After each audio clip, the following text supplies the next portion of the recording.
बहुत ही महत्वपूर्ण बैठक पैंथर्स इंडिया की हुई है उधमपुर में, जिसमें काफी सारे सीनियर लीडर रहे हैं जो दूसरी पार्टियों में, खास तौर पर भारतीय जनता पार्टी ने, उन्होंने अपनी पार्टी को छोड़कर पैंथर्स इंडिया का दामन थामा है, जिसमें हमारे डीडीसी हैं, परीक्षित सिंह जी हैं, जिनका एक बहुत बड़ा रोल रहा है पहले भी पैंथर्स पार्टी में, और अब दोबारा ये घर वापसी कर रहे हैं और पैंथर्स पार्टी को आगे ले जाने के लिए इन्होंने अपनी पूरी कमिटमेंट जो है वो आज की मीटिंग में दिखाई है। और आने वाले वक्त में हमें लगता है कि ये सारी टीम है। हमारे साथ जो सुशील सेठी हैं, एडवोकेट हैं, वो भी पैंथर्स पार्टी ज्वाइन कर रहे हैं। अनिल थापा जी हैं, वो पैंथर्स इंडिया ज्वाइन कर रहे हैं हमारी पार्टी। इसके साथ ही साथ सुदेश प्रिंसिपल साहब हैं, वो पैंथर्स इंडिया ज्वाइन कर रहे हैं। इसके साथ हमारे रिटायर्ड मुल्खराज जी हैं, मास्टर हैं, और इनका बहुत बड़ा योगदान रहा है सोशल सर्विसेज में। पहले भी विजय शर्मा जी हैं, ये भी मास्टर रिटायर हुए हैं और इनका भी एक बहुत बड़ा योगदान रहा है लोगों की सेवा में। ये भी आज पैंथर्स का दामन थाम रहे हैं। इसके अलावा हमारे जो देशराज जी हैं, ये भी पैंथर्स इंडिया का दामन आज थाम रहे हैं, और बहुत सारे लोग हैं आज इनके साथ, कोई 200 के करीब लोग और, जिन्होंने आज पैंथर्स इंडिया का दामन थामा है।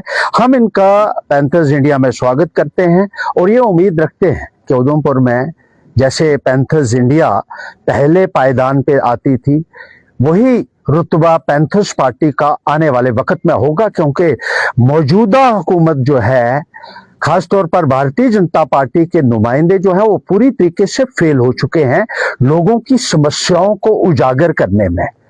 4 एमएलए भारतीय जनता पार्टी के बने और 1 साल में ही लोगों को इतनी मायूसी और इतनी निराशा का सामना करना पड़ रहा है जितना आज तक कभी भी देखने को नहीं मिला है। असेंबली में लोगों की जो मुश्किलातें हैं, जो समस्याएं हैं, उनको उजागर करने में ये तमाम एमएलए पूरी तरीके से असफल साबित हुए। और बड़ी हैरानगी की बात है और दुख भी होता है इस बात का कि असेंबली में सिर्फ तू मैं होता है। Only heat is generated without any light. लोगों को कोई रोशनी की किरण नजर नहीं आ रही है। एक दूसरे के साथ जो उनकी तकरार होती है और नतीजा ये होता है कि लोगों की समस्याएं जो हैं वो यूं की तू रह जाती हैं। अब ये जो मसले हैं, ये पैंथर्स इंडिया ने बीड़ा उठाया है। ये समस्याएं लोगों की उभारेंगे और उसका समाधान करेंगे और तमाम इंतजामिया को जिला उधमपुर में जवाबदेह बनाया जाएगा। जो ऑफिसर काम नहीं करते हैं वो ये बात अपने पल्ले बांध लें, अच्छे तरीके से गांठ बांध लें कि आपको काम करना पड़ेगा, गरीब का काम करना पड़ेगा, और गरीब की जो समस्याएं हैं उसका समाधान करना आपकी जिम्मेदारी है, और इसलिए आपको तनख्वाह मिलती है। बीपीएल लोगों के काटे जा रहे हैं, लोगों की पेंशनें काटी जा रही हैं, हैंडीकैप जो फिजिकली चैलेंज जो लोग हैं उनकी पेंशन्स काट रहे हैं, ओल्ड एज की पेंशन्स काटी जा रही हैं। इसी तरीके से जो बेवा हैं उनकी पेंशनें काटी जा रही हैं। बिजली नहीं है, बिजली का बिल मोटा मोटा आ रहा है लेकिन बिजली नहीं है, और गरीब लोगों के ऊपर सबसे ज्यादा अत्याचार हो रहा है। मैं ये कहना चाहता हूं, गरीब लोगों को तंग करना बिजली और पानी के नाम पर बंद कर दीजिए। बिजली आप दे नहीं सके, पानी आप दे नहीं सके। आजादी को 79 वर्ष हो चुके हैं, 80वें साल में हैं हम, अभी तक हमारे गांव में लोगों को पीने का पानी मुहैया नहीं हो सका है। और बड़ी बड़ी अपनी पीठ थपथपाने वाले नेता जो हैं उनको एक्सपोज हम करेंगे। जो बीजेपी के नेता हैं, मैंने देखा ऐसे भी नेता हैं जिन्होंने 40-40 लाख रुपया बिजली का बनता है, बिजली की चोरी करने वाले हैं। इनके एमपी, इनके एमएलए, मेरे पास रिकॉर्ड मौजूद है, मैंने दफ्तरों से रिकॉर्ड निकलवाया है। 40 लाख 41 लाख रुपया बिजली का देना है, कोई इनको पूछने वाला नहीं है। पैंथर इंडिया इनको जवाबदेह बनाएगी, याद रखिएगा। और गरीब आदमी के ऊपर अगर किसी अफीसर ने जुल्म किया तो याद रखना, बख्शे नहीं जाओगे आप। किसी के साथ जुल्म होता है, गरीब के साथ ज्यादती होती है, हमारा खून खौलता है। गरीब के साथ ज्यादती नहीं होनी चाहिए, उसकी समस्याओं का समाधान कीजिए।